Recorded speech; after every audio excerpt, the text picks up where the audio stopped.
Good Tuesday morning, guys. My name is Jerry Miller, and thank you kindly for joining us on the Jerry and Jerry Show. Today's program, a fantastic one with Perris Jones in studio, our downtown studio, less than 2 miles from the shadows of Scott Stadium and the John Paul Jones Arena.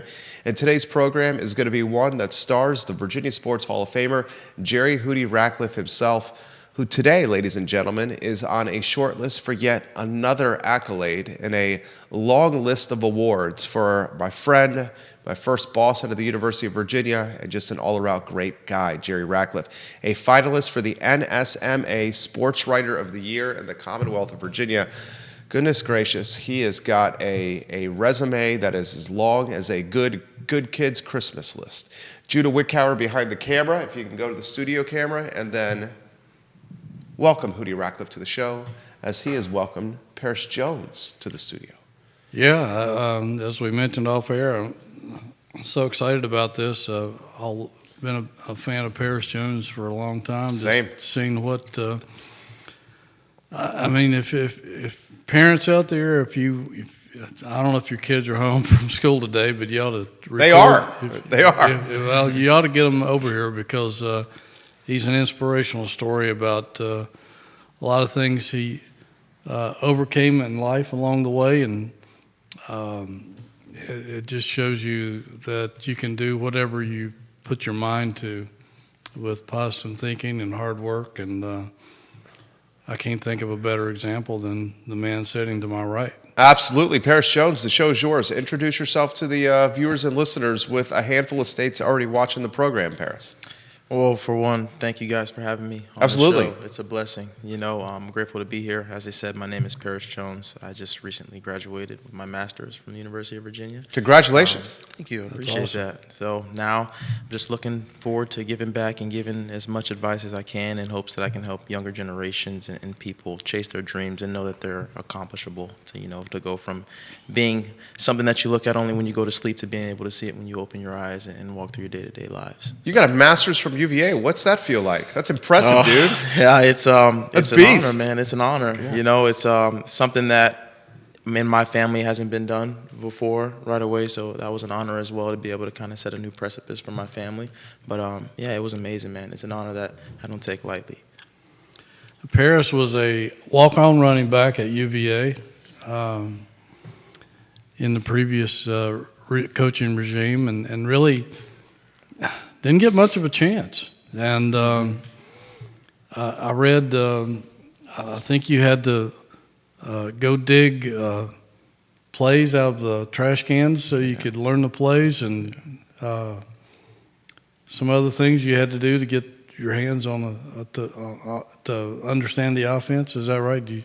Yes, sir. It's coming in as a walk-on. It's a rough lifestyle, It's I like to say you're treated as a practice dummy, if you will. So, the scholarship guys come in and they get the special treatment, everything's kind of spoon-fed to them. I always like to say, as a walk-on, you actually have to love the game because nothing's handed to you, right? It's long days, it's dirty, hard work, you know what I mean? So just trying to give myself the best chance to potentially get on the field, which was a goal from the beginning for me.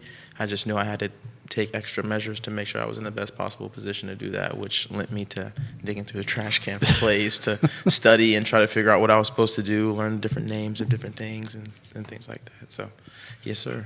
That's amazing. It is amazing. And here you go. He did that, and he worked his way into a starting running back position under Tony Elliott and led the team in rushing a couple of seasons. And I was always amazed at how quickly you hit the hole and would and with a burst of speed after you saw some daylight, and was having a great career, and Virginia was upsetting Louisville on the road last year, which would have been a huge deal.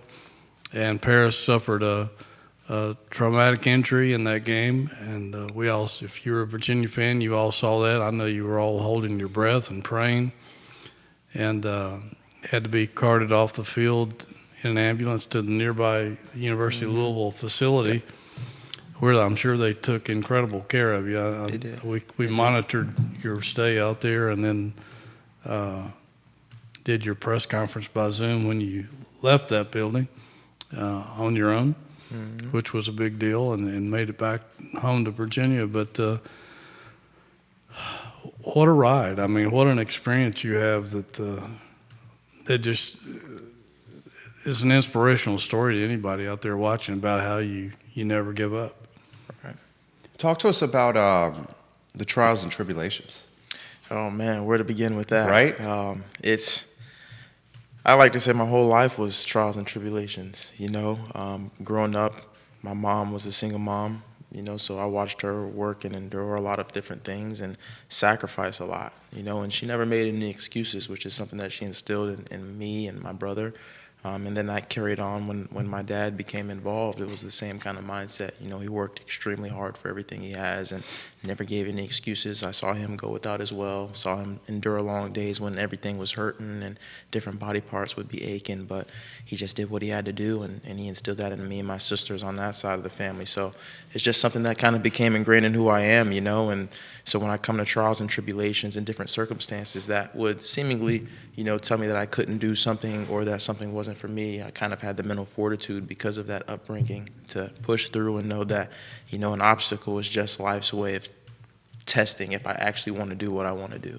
And understanding that, I really do want what I say I want. So any obstacle that presents itself is just a stepping stool in my eyes. Your dad was a military guy, right? He was. Yeah. Yes, sir, Army. Yeah, Army. Yeah. And I read something where you said you grew up in a part of Florida. I guess it was in the sort of the environment, not your home, but just the environment of that, wherever city that was you grew up. But you said a young man's dream where you came from, you were either going to go play college football, NFL, or work at McDonald's. Yep. It was, so high school football was kind of like our bright lights, our biggest stage, right? So everybody would go to the games on Friday, and then right after that, they would go to McDonald's and just congregate in the parking lot. And so for us, it was like that's all we saw, right? A kid can't be something that he hasn't seen before, he or she.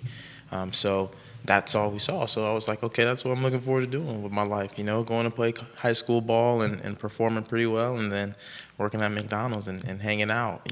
Arcadia, Florida, which is where I'm from, I call it an all-inclusive resort because you do everything there. Typically, people that are born there end up staying there the rest of their life and don't leave or venture out or go anywhere. So, yeah, it's a rough place to get out of. What's the Perris Jones legacy in Arcadia, Florida right now? Oh, man, it's hopefully one of hope. Hopefully one of hope. I still stay connected with some of the guys down there, and I try to motivate them and encourage them to do the same thing. Right, that's a big part of not only what I do in Arcadia, but everywhere I go is just letting people know, man, you can do whatever you want to do. So I try to motivate them to do that. I'm curious of this. How do you motivate and encourage in a way that doesn't come across as out of touch from, you were born there. Right. It's your stopping grounds. Yeah. How do you navigate or thread that needle? So everybody in Arcadia is kind of like a family, and I'm fortunate that my family is very, very involved there. So I go back and visit. I'm going back for Christmas to visit and try to spend time with as much people and many people as I can. So, and I stay connected in that way, so that they know that I'm not, no matter where I go or what's happening around me, I'm still that small town kid from Arcadia. That's cool. It's still the same Perris. I respect that. that. There's a lot of questions coming in here. This question's coming from Virginia Beach. Jerry, please ask Perris what went through his mind during the injury, immediately after the injury, and how he became the man today. He is today. That's a good question. So, a couple things. Immediately following that injury, I was terrified, as one could imagine. Being able to perform athletically and physically at a high level, and all in a moment's notice, you can't move or speak even really. It was a scary feeling, but I'm strong in my faith. So that was also instilled in me from a very young age. So I relied on that in that moment, said a little prayer, and realized that, God was pointing me in a different direction, and I was comforted in that fact. Yeah, it was a scary moment. I'll never forget, obviously, but the fact that you stayed positive the entire time, not only there at that moment, but in some tough days that were ahead for you too, and it required incredible discipline and positive attitude, I would think. Yeah, it was, and that's another thing that I have to give credit to my parents for. It's, man, you could choose to be upset about everything. The same choice that you make to be upset and be mad is the same choice that you can make to be happy and be, optimistic. Optimistic, that. If you will. So I chose to try to make the latter, even in that tough situation. And, when you left the hospital and you walked out on your own, I know you weren't 100% recovered at that point. I still don't know if you're 100%. But Jonathan Cotton told me that you're an inspiration in this aspect as well, that a lot of people that suffered the kind of injury you had could have easily turned to painkillers, drugs, alcohol, etc., and let your life waste away, but you were never even tempted to go down that path. Just talk about the discipline it took for you to be able to fight to function the way you were accustomed to, and then to go on with your life and build something instead of giving up. Right. So once again, I attribute that to upbringing. One of the first conversations my dad and I had was one about purpose. Like, what do you want to do with your life? Why are you here? What are you trying to do? And I think that's important for everybody to identify, because when life starts lifing, for lack of a better way to say it, that's all you have to fall back on is why you're living, why you're getting up every day, what gets you out of the bed in the morning. And for me, it was always, even since I was a kid, just to change lives. I said that even when I was really, really small, is that I wanted to impact the lives of generations coming after me in a positive light, in a way that shines light on the one above for my religion. And so that's why, in that moment, no matter the pain that I was feeling, I knew my purpose was always going to be greater than whatever pain I was enduring in that moment. So I just focused on my purpose and knew that, I was walking in it and about to walk into it. And I was hopeful and comforted in that. You got comments coming in left and right here. This is from John Blair. Please tell Mr. Jones that so many of us view him as a beacon of hope in the greater Charlottesville area. What a fantastic young man, Perris Jones. Comments all over the stream about you, Perris. What's it mean to hear this feedback from the Charlottesville community, from Wahoo Nation, from multiple states watching you on the show right now? Man, it's affirming. It's you always like to hear that validation that you're walking in the right direction, in the right light, and so it means the world. I don't even know if I could coin it properly with words, but it does a lot for me. So I'm grateful for it. What's the plan for life moving forward professionally? How about we start there? So I'm motivational speaking / inspirational speaking, and trying to grow that as much as possible, because that's where, and honestly, in a way, it's kind of therapeutic for me in telling my story to different bodies of people and groups of people and watching how it impacts them. So doing that, and then eventually later on down the road, I'm going to want to create my own nonprofit, kind of for kids who began like I did, in those towns where you don't know what's out there. You don't know what you could be. You don't know, the possibilities. And so I want to provide a vehicle that shows them that, but not only shows it, but gets them there as well and gives them resources where they may be lacking. Because, man, everybody can do something great no matter what it is. I truly believe that. So I want to be a part of it as much as I can in fostering that. You were also, a lot of people may not be aware of this, but you were Mike Holland's roommate, I guess, during all that tragedy as well. How did you help each other, you leaning on him and him leaning on you for both of the things that you guys had to endure? Right. I mean, that's my boy, man. That's my brother. So in those times when he was dealing with the situation, obviously, and still dealing with, because you don't ever get over that, and every time I say, got to pay respect to those three. I'll love them forever. Their memory will live on forever. But with Mike, it was just, letting him know I was there, because Mike's a strong guy, as evident in how he's been walking after that tragedy. But I just let him know I was there for him, whether he needed, and kind of gauging it. I live with him, so I got to see the different emotions that he would go through. And when I would realize he was kind of down, I would tell him, you know what, Mikey, stay home for practice. You know, like, I'll take your reps today. You know what I mean? Like, I'll make sure I take the extra so you don't have to push yourself. Because he's that kind of guy. You know, he would Right. push himself to be there no matter what, no matter how he was feeling. But in knowing that, he also preaches, Mikey, this is Mikey's principle, but being your brother's keeper, right? And understanding what he's going through and being there for him. So that's what I did for him. And when I got hurt, he did the same for me. You know, there's been numerous times he would go get food for me. You know, he'd pick up stuff from the facility, bring it back for me, or different things that I would try to do. I had a dog, so he would take my dog out, so I didn't have to get up out of the bed and go. So he repaid the favor, man. That's my brother for life. How about you said something that's resonated with me. When life starts lifing. I love that. I'm going to use that moving forward. I mean, life is not easy. It's not. It is not easy. And it's how we respond to the adversity that we face. I mean, I'm a husband and a father of two, and I love our boys dearly. But good night. A 6-year-old and a 2-year-old will test your patience and your limits and kind of test you as a man. Right. When life starts lifing, did you ever feel at a time when this injury happens against Louisville, and then we had the murder of 3 of your brothers on a football team, that what is life doing to me? And how do you get to the point of not allowing life to overwhelm and keep you down in a dark place, and get overwhelmed with the thoughts that come with it? Yeah, that's a powerful question. It's well, for one, I did struggle.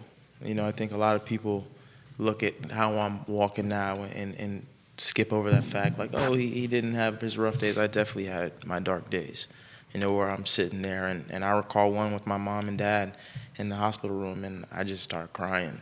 You know, I was like, man, like, my dreams shattered. I can't go to play in the NFL anymore, or even try to. And so I had my dark days for sure, but that's where you have to come back to that purpose. You know, like, why am I doing this? A lot of people, they fall off the path of chasing what they want, not because of the different things that they're doing or the actions that they're taking, but because they forget why they got on the path in the first place. So remembering that, like, what am I trying to do? I'm still trying to impact lives. That hasn't changed.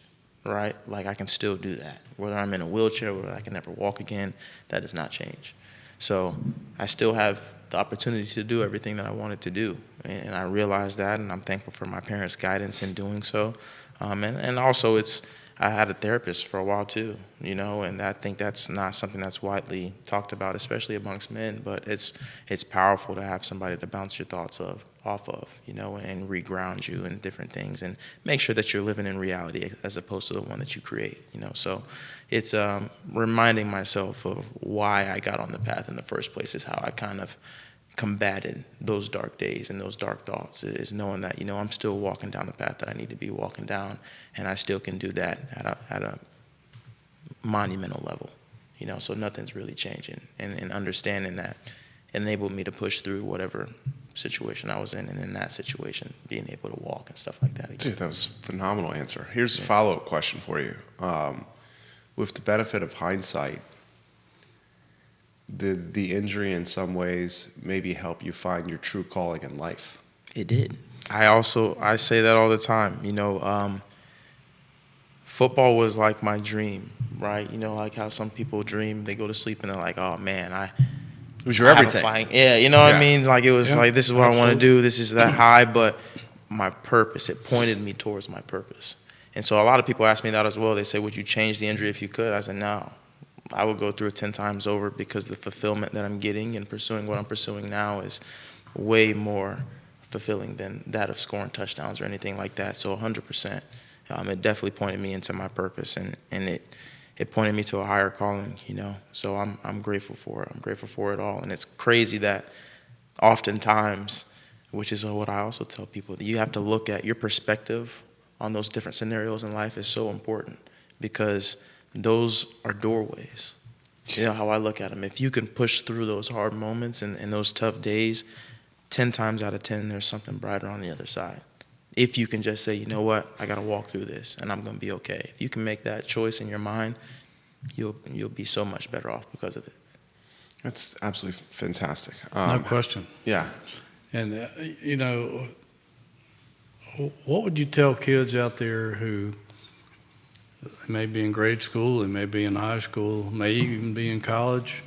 Some may be athletes struggling for their identity or what they want to do in life, or maybe not starting and want to give up. What kind of advice would you give to a young person who's facing some sort of adversity in life, and just how do you open the next door? Yeah, so for one, I would tell them that they have everything that they need to get through what they need to get through, or whatever they're going through. That would be first and foremost. And then I would tell them not to think with a limited mindset. Think limitless. Because a lot of people, we disqualify ourselves from a lot. I can't do that. I can't do that. Or I don't have this, so I can't do that. Take all of that away. What do you want to do? Right? And when you know what you want to do, which I call it visualizing. I have this little blueprint that I give people, and that's what I would give them. For one, you have to visualize, right? There's a difference between vision and sight. Sight is what you see in front of you, which is I don't have this, I don't have that, or I can't do that, or this is telling me I can't. Vision is like, okay, what's beyond that? What can you see that's not in front of you, that doesn't look possible? Once you have that locked in, then you plan for that, right? And there's always a way to get somewhere. And I use the analogy of Google Maps. Like, for example, me coming to the studio today. If I make a wrong turn, can I no longer get to the studio? No, that's not true. I can still get there. I just have to go a different way. And if I make another wrong turn, I can still get there. I just have to go a different way. So it may take longer or different things like that, but you can still get to the destination. So plan how you're going to get there. And then after that, you have to believe, right? That's crucial. We live in a world that sucks the belief out of everything because of what they see. Man, you have to believe.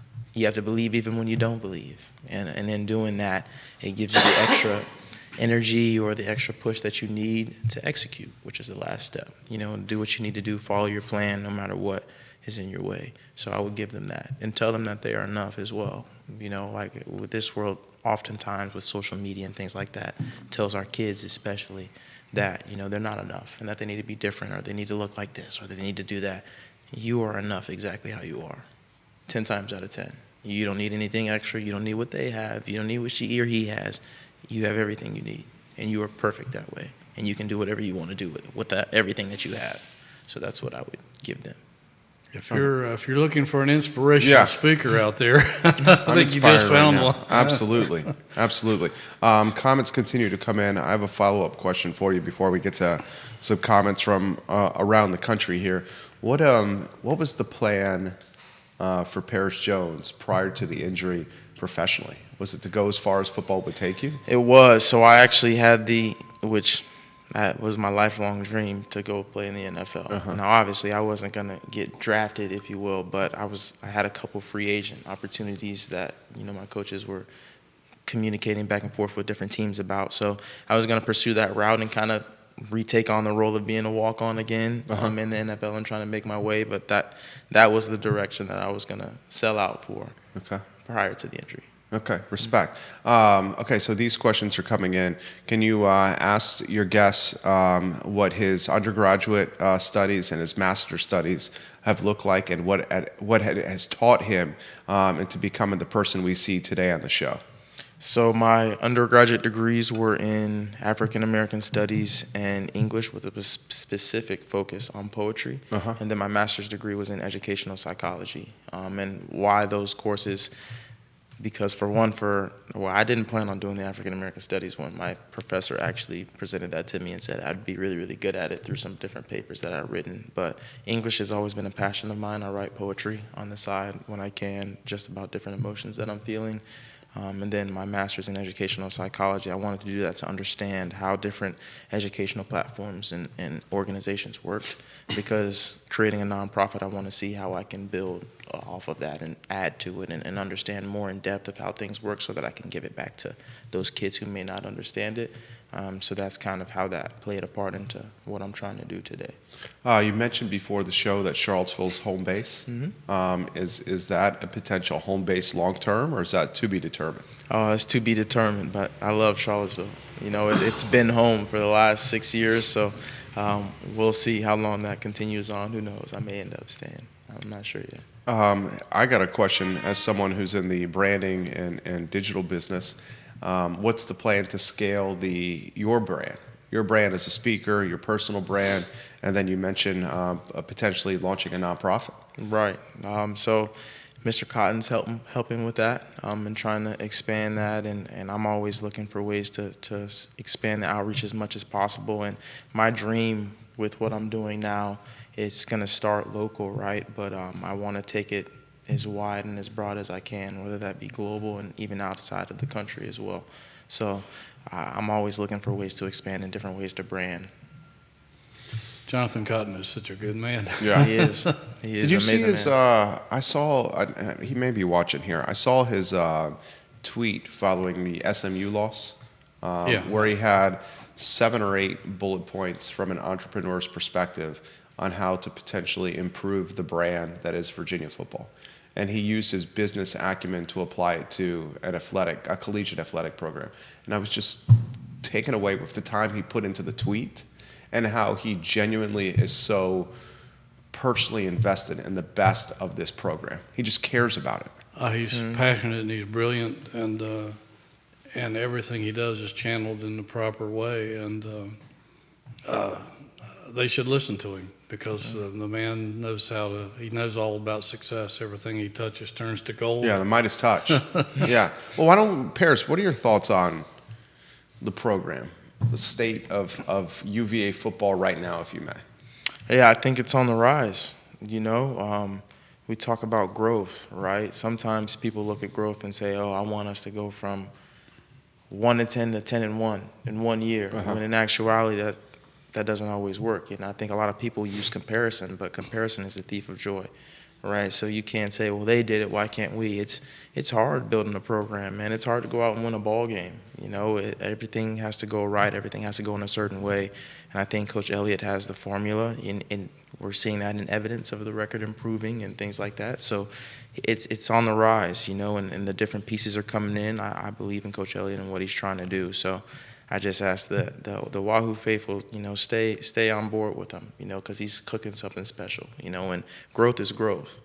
So you can't take that away, you know, and I think he's an amazing man, an amazing leader, and I think the pieces around him support that and support what he's trying to do, and I think it's only a matter of time before UVA is everything that it could be and that we want it to be. Why'd you pick UVA out of Arcadia, Florida? Could have gone to Yale. Man, could have gone to Yale, right? Could have gone to Yale. Yeah. So I didn't go to high school in Arcadia. I went at Episcopal up in Virginia because my dad was stationed here at the Pentagon.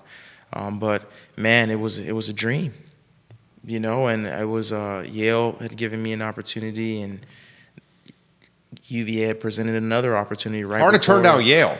It is, yeah. You know, and that kind of sounds crazy to say, but yeah, it was a dream, you know. And I talked to my parents about it, and I wanted to bet on myself and take a chance. I believe that I could do it, and I've always been a hardworking kid, a dedicated kid. So Coach Howell came to me and said that he would give me an opportunity, you know, and I would get whatever I worked for.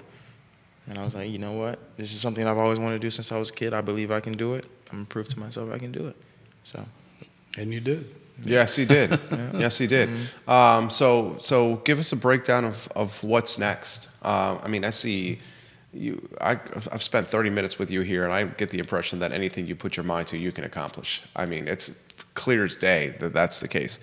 What's the flip book? You're a goal-oriented man for like next 6 months, next year, next few years for Perris Jones. Right. So the next 6 months is just about building my speaking platform and really expanding my reach as far as it can go, whether that be, you know, traveling to a multitude of different states or different things like that to garner more opportunities to speak in front of bodies of people and try to give them a message of hope and inspiration that they could take with them.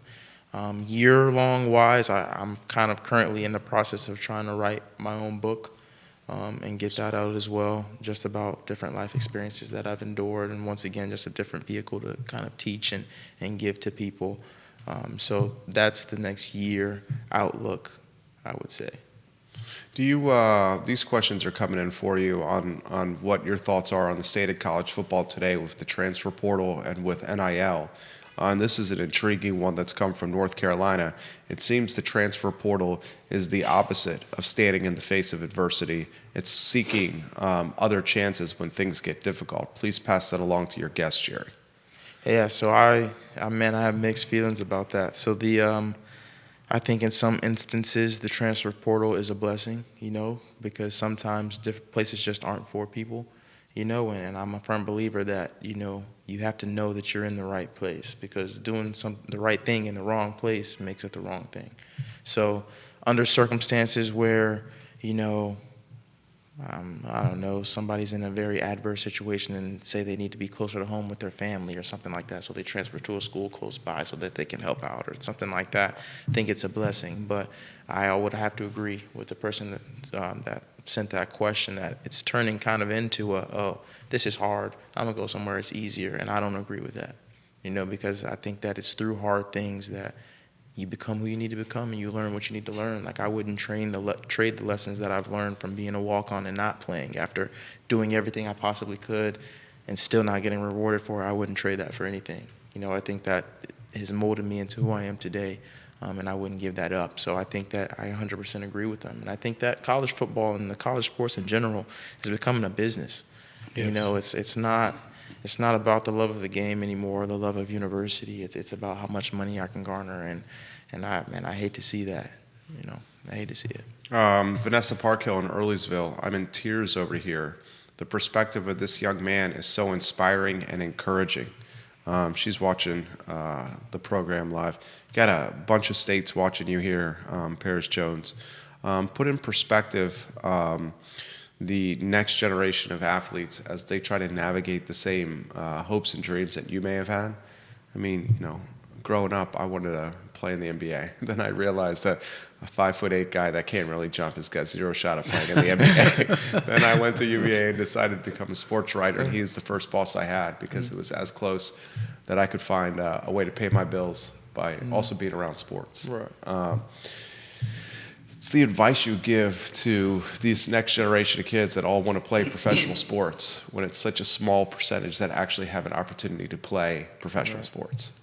Man, I would tell them, well, for one, I would never tell somebody not to sell out for their dream, but I would say to make sure that you don't close yourself off to development in other areas, right? Because even if you do make it to the league in whatever sport you like, everybody has to hang up the cleats at some point, and you're going to have to do something else. You can't play that sport forever. So don't shut yourself off to different interests that you may potentially have as you're chasing your dream, which I highly encourage you to do. Sell out for it. But make sure that you're not closed off, and make sure that you allow yourself to expand and branch out into different arenas to see what you enjoy and what you wouldn't mind doing.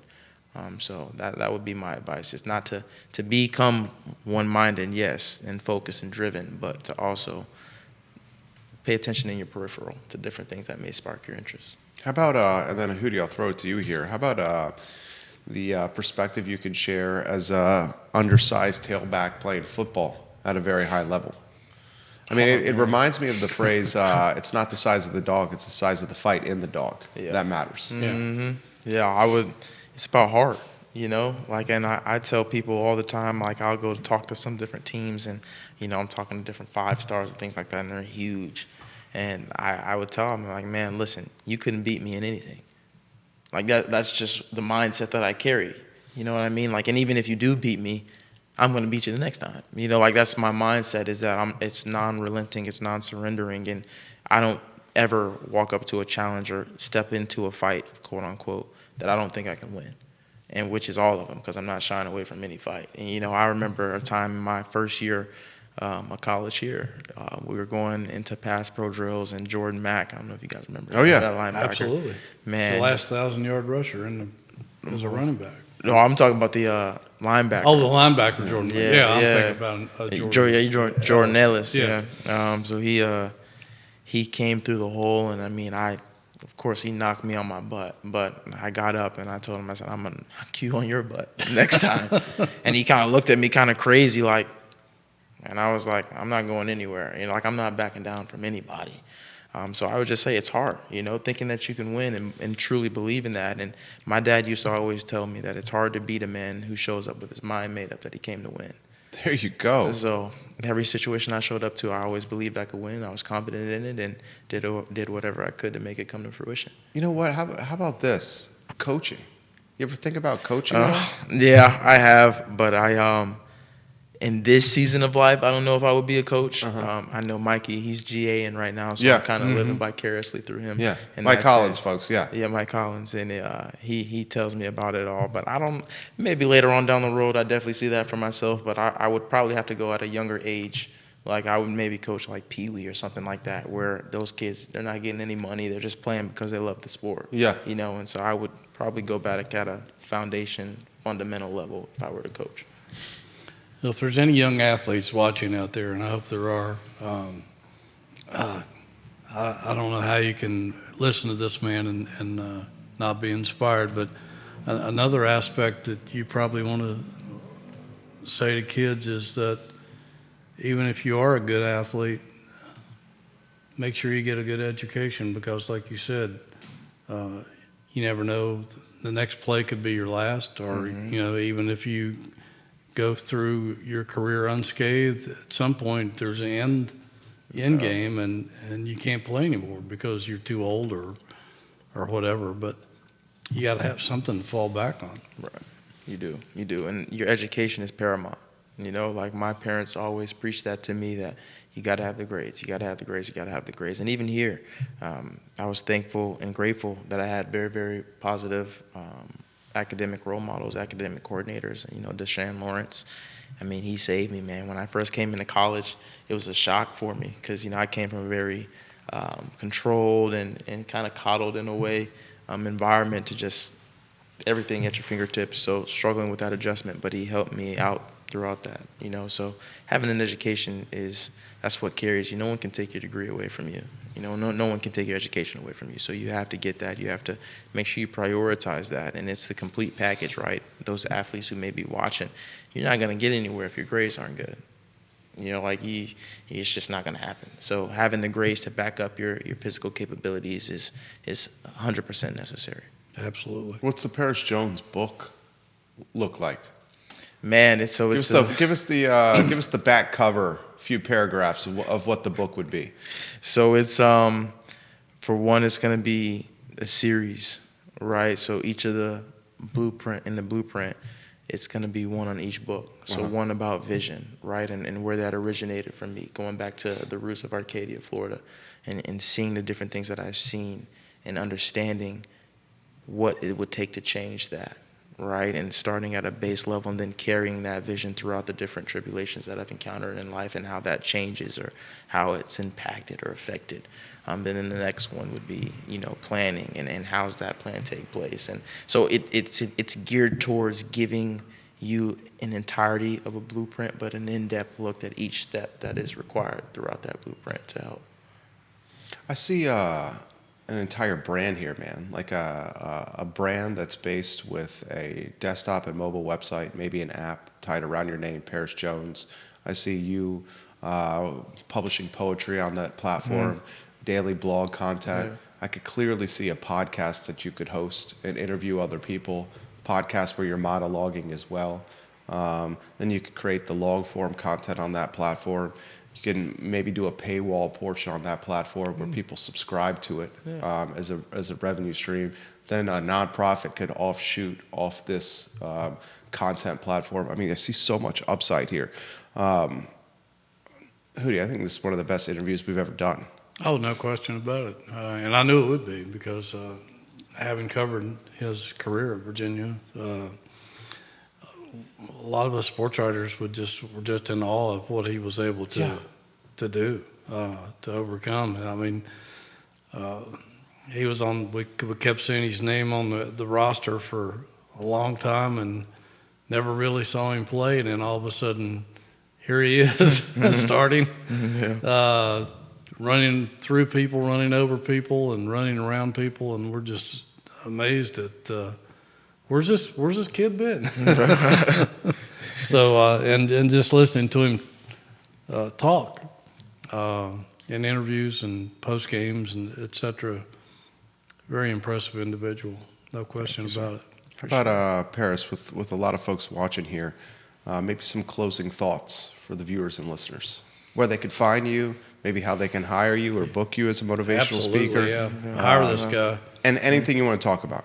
Yeah, so I have a website, PerrisMJones.com, that you can book me at and learn more about what I speak about and more about my story. And I would just leave people with the note that you can do anything. You know, anything that you put your mind to, it's extremely impressive the power that we hold as human beings. And I think that we barely scratch the surface of it on a day-to-day basis. So tapping into what you want to do with your life and what you want it to become, who you want to be, and chasing that relentlessly, you know, and also being in a space to give back to others in your life. I feel like we all oftentimes are moving so fast that we forget those around us. So try to touch as many people as you can, give them a smile or check in on them, you know what I mean? And by doing that, it creates a positive culture driven towards, you know, becoming the best version of ourselves that we could possibly be. And if we do that, man, our society will flourish. So highly encourage you to chase your dreams because you can accomplish them. You know, there's none that aren't accomplishable. And to know that people are enough as the way they are. They don't need to do anything outside of their beings. They don't need to try to do anything extraordinary. They already are extraordinary. You know what I mean? So being that and walking in that is paramount. And yeah, man, if I can come talk to anybody or anybody wants me to make a video or something like that or anything like that, I'm open to everything. I'm all about giving back in any way that I possibly can. So just connect with me, forgive me, and yeah, we can go from there. Civic clubs, churches, schools. Anything. I know there's sports clubs all around the state of Virginia. If you're looking for a speaker, he's sitting right here. Absolutely. I'm on the Perris. You're fantastic, man. I'm absolutely impressed by this 45-minute interview we just did. I'm on his website. It's PerrisM as in man, Jones.com, PerrisMJones.com. Check out the website and just dot the I's and cross the T's on what this man has to offer, which is quite a bit of upside, folks. Perris, I am truly grateful for your time today. This was an excellent interview, sir. Thank you. I appreciate it. Thank you guys for having me on. Yes, thank you Absolutely. so much for taking some time out of your schedule. We appreciate it. Of course. We know you got things to do, but it's gracious of you to come by and share your thoughts with us and your inspiration. Absolutely. Yeah, it's a blessing. Thank you, guys. Perris. Jude, if you want to go on a two-shot here, Hootie and I are going to talk some football and basketball. Hootie, such a fantastic interview that you helped lined up. Jonathan Cotton, we thank him as well for helping set this interview up. Absolutely. Just an absolutely A-plus 45 to 50 minutes.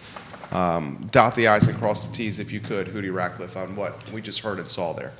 Well, it was exactly what I expected, and again, from watching him grow from a walk-on that nobody had heard of to leading rusher on the team and making big plays, and then the tragic injury out at Louisville and how he fought back from that, and we saw him walk in here today.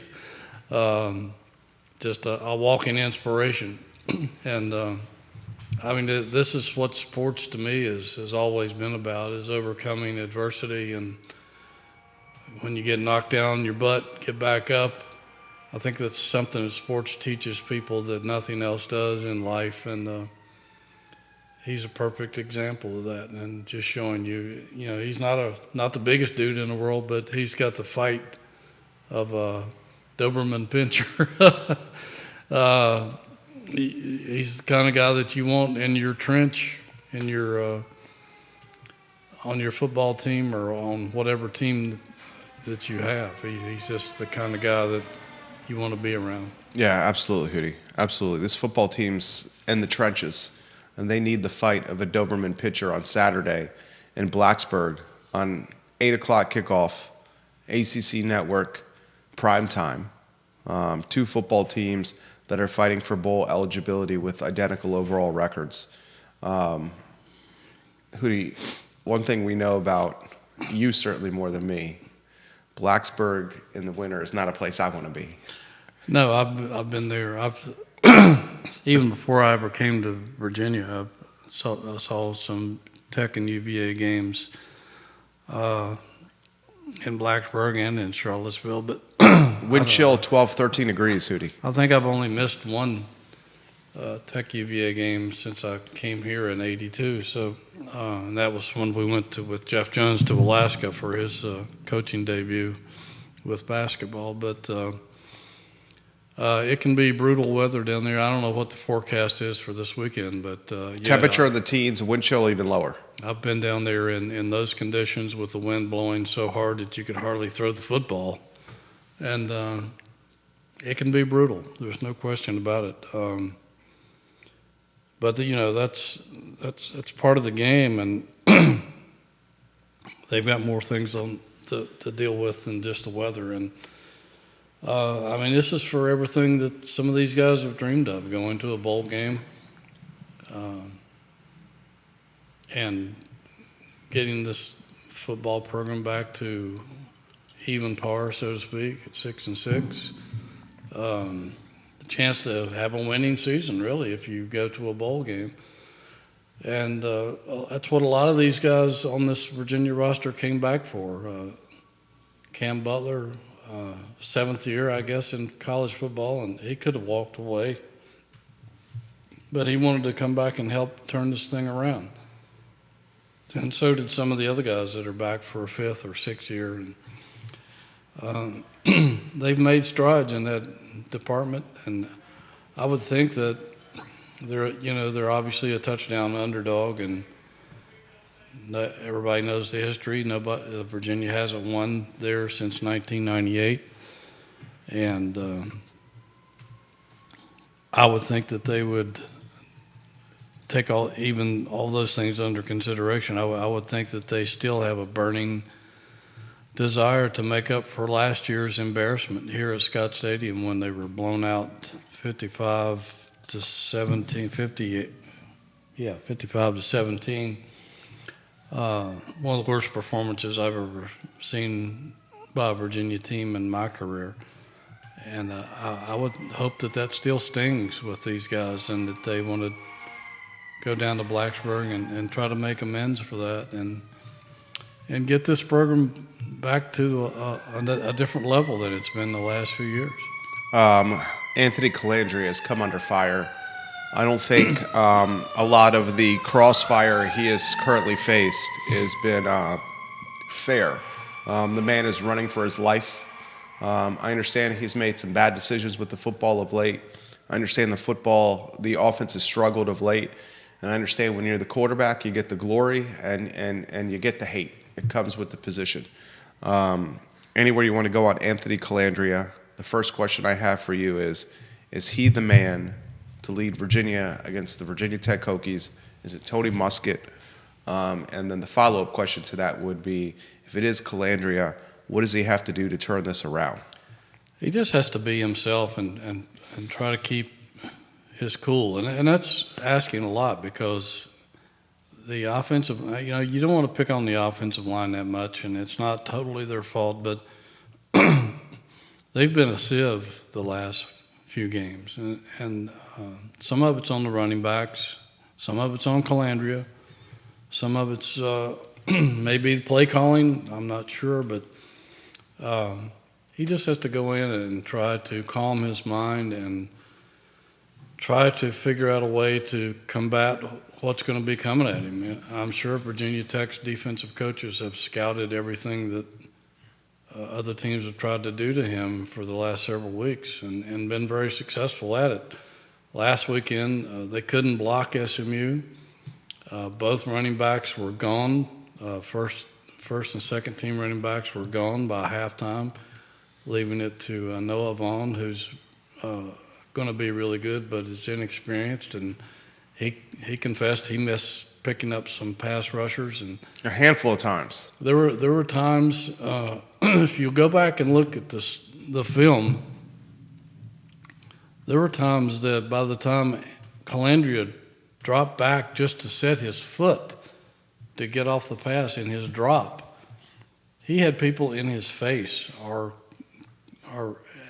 I mean, he was buried before he even got a chance to even throw the ball. Before he could even set up to throw the ball, he had to run for his life. And that forces quarterbacks into making bad decisions. And I'm not making excuses for him, because there were a few times where he probably should have thrown the ball away. Sometimes he just had to eat it, and it cost 9 sacks.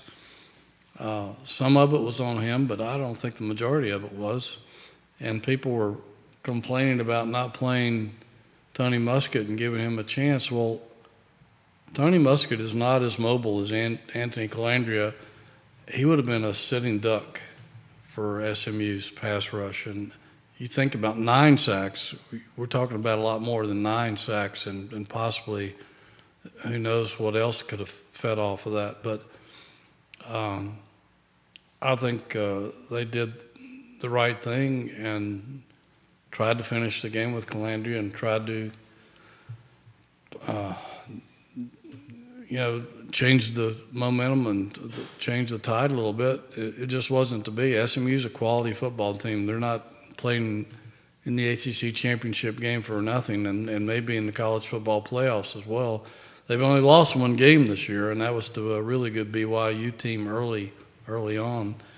I think that if they played BYU today, they would win. So SMU, we're only seeing the tip of the iceberg with that football program. Yeah. They're hungry, and you think they were good this year? You just give them a chance to throw their NIL money and bring in better players into that program, which behind all that money that they have down there in a football-rich state to begin with, we've only begun to see what SMU can do in this league. They may take it over. And my goodness, Calandria hasn't been great, but it could be a lot worse right now. And I think you got to stick with him. If he can't move the ball in Blacksburg, then you may go to Muskett. If you do make a change, then you have to stick with that change. And so had he made it the other day, as bad as it was, it would have gotten worse. Trust me. If they is the choice of sticking with Calandria a choice that is considering next season and the concern that Calandria could have transferred if he was benched? I guess that could. I really don't think that played into it that much. I think maybe in the back of the minds. Because Muskett's done. They might have thought about that. Yeah, I think Muskett's pretty much said he's done. Yeah. If you benched him at halftime last week and things got only worse, I don't think he would have transferred out. He's not a kid about money, but he is a kid about playing time. And there's a lot of temptation out there these days. There's a lot of street agents. There's a lot of people in your ear.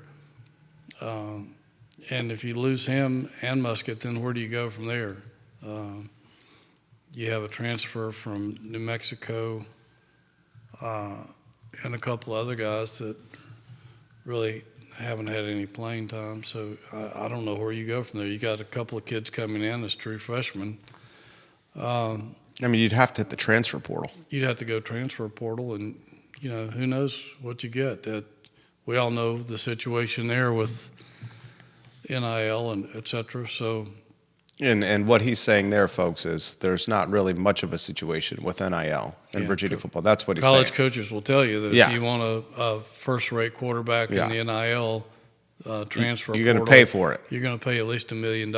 Yeah, think about that, ladies and gentlemen. Yeah, that's insane.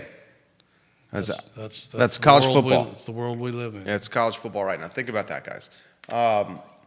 You should highlight the point of and questions are coming in about Muskett and the coaching staff. Wahoo89, who's watching in Tennessee, I believe, says, should there be coaching staff changes before next year? It's always a difficult question. The fan base is getting very loud. Before we go down that road, and before we go down the road of what I'm most concerned about is the apathy that I see setting in. We talked before the show when Tony Bennett was the head coach of the men's basketball team. We always struggled in football. There were a few years, a couple under Bronco where there was some brightness. Early Al Groh era had back-to-back Continental Tire Bowl wins. They went to like 6 bowls under Al, I think. Yeah, and then they started struggling, and then it's been a little downhill since. But as a fan, we always said we have Tony Bennett, we have basketball, and Tony we trust. So we were able to overlook the struggles of football, almost expect the struggles of football because we were a basketball school. Now a lot of us are wondering what's going on with the basketball team. And they have another matchup. It's Manhattan tonight. Right, 7 o'clock tonight, ACC Network. 7 o'clock tonight, ACC Network. I want to talk about that, the apathy, but before we do, the roster attrition, graduating, exhausting eligibility. This team is losing a hell of a lot of people. Yeah, it's a very senior plus laden football team. Right now, I think they're going to lose 40 to 43 guys off the roster, if I'm not mistaken. And that doesn't even count the people that may decide to explore the portal. But, there's a lot of guys that have come back through the extra years of COVID or whatever, the shooting tragedy. A lot of those guys got an extra year. It's a very old football team in that respect, and Tony Elliott and his staff are going to have to find a lot of bodies to fill out that roster next year. And we've talked on this show before about the limitations of the portal, with Tony telling us that he has to depend a lot on getting grad students through the portal as opposed to underclassmen because of the transfer credits, etc. So his hands are a little bit tied on how much he can do, and you can only sign so many high school kids, and then you have to develop them. Not many of them are ready to play as true freshmen, so. It's an incredible challenge he's facing in trying to rebuild this roster for next year. Apathy and coaching changes. Yeah, in the wake of all the rumors swirling with the athletic director. Yeah, they slashed all the ticket prices well ahead of last week, and excuse me, I'm still battling whatever is going around. Only 36,000 were announced as far as attendance goes for the SMU game. There was not 36,000 people there. No, I don't think so either. Yeah. SMU brought a very healthy crowd. They traveled well. Yes, they do. There is a ton of apathy surrounding the program, even though they have improved. They could be a bowl team. If they get the right breaks and if they play solid football, maybe not flawless, but if you're a Virginia fan and they do win in Blacksburg, you got to be a little satisfied because they'd be 6-6. They would break the curse of Blacksburg. They would beat their arch enemy, putting more pressure on that fan base. On what they're going to do. You beat Virginia Tech on Saturday night. And you're in a bowl game. In Blacksburg. You get to a bowl game. The coaching staff is safe. And you chalk this up as a successful season and arguably one of the best wins in the last 25 years. I don't know if I'd go that far. 20 years? When's the last time? Was it 98 they've won in Blacksburg? Yeah. Think about that. Emily, my 26-year-old granddaughter, who's probably watching this show, she was born a month before the game when Virginia came back and won that game. And so all I have to do is look at her, and I know how long it's been since they won in Blacksburg, and that's a long time. Not aging you, Emily, but in football terms, that's a long time. That's a generation. That's a generation. Yeah, more than a generation. Yeah.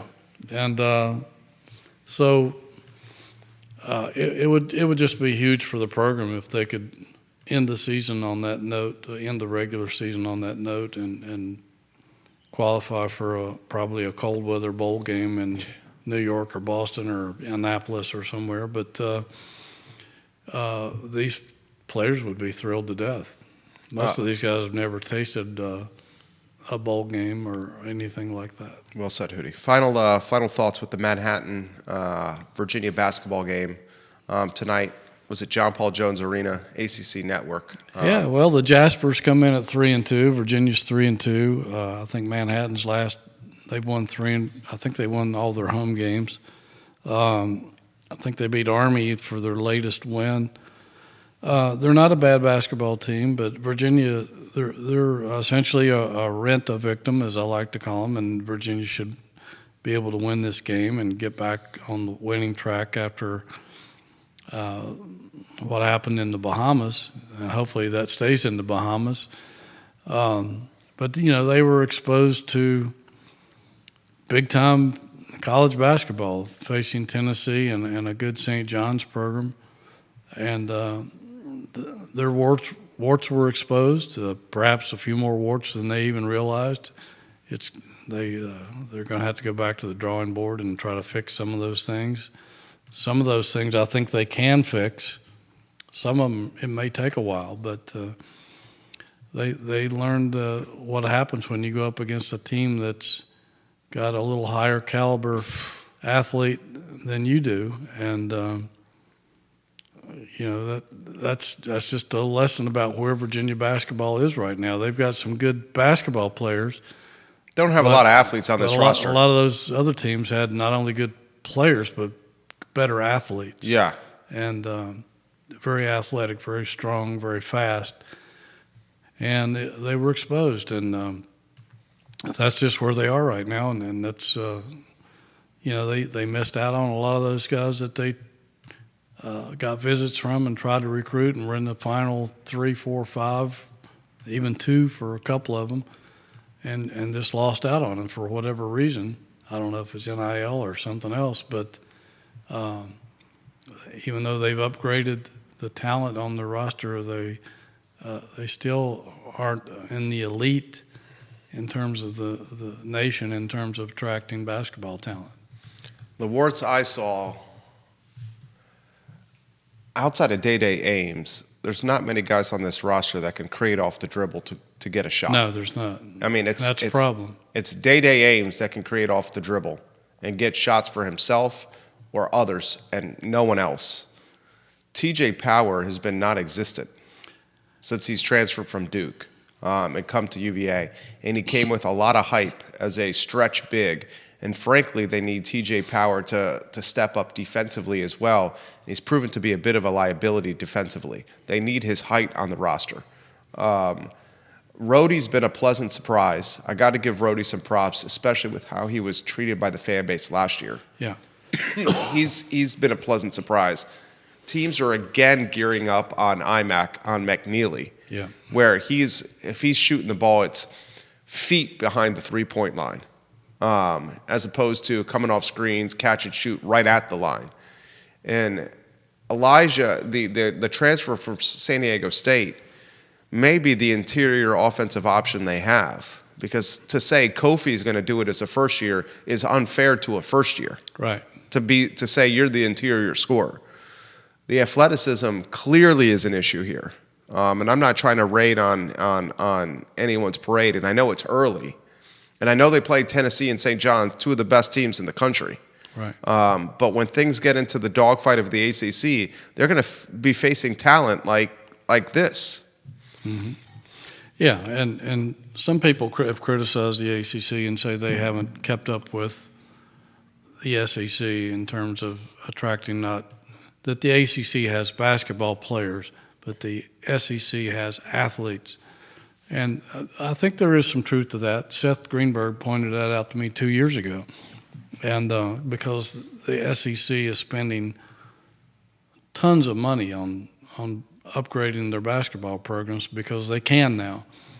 And not to say the ACC hasn't, but you can look at the styles of play, and it's a little different.